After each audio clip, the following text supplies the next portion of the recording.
This is round 7 of the pattern. You can see that the cables have come together and will want to cross.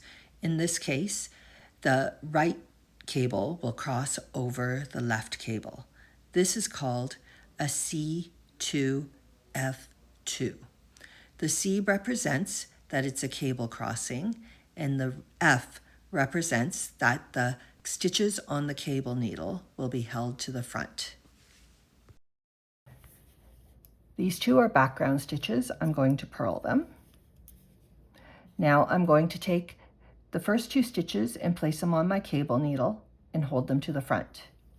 I'm going to work the next 2 design stitches off of my left needles. I bring my marl to the back and I knit each design stitch through the back loop in its previous color. And then I work each of the design stitches off of the cable needle in their previous color.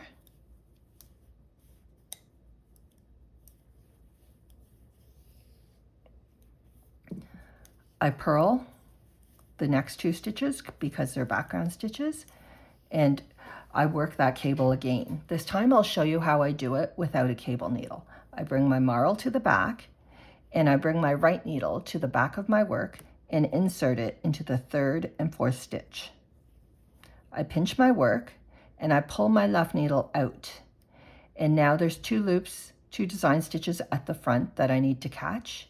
I'm going to then slip those 2 stitches from my right needle back to my left needle. Now I can work them in this new rearranged order. I have my marl in the back and I'm going to knit each stitch through the back loop only with its previous color.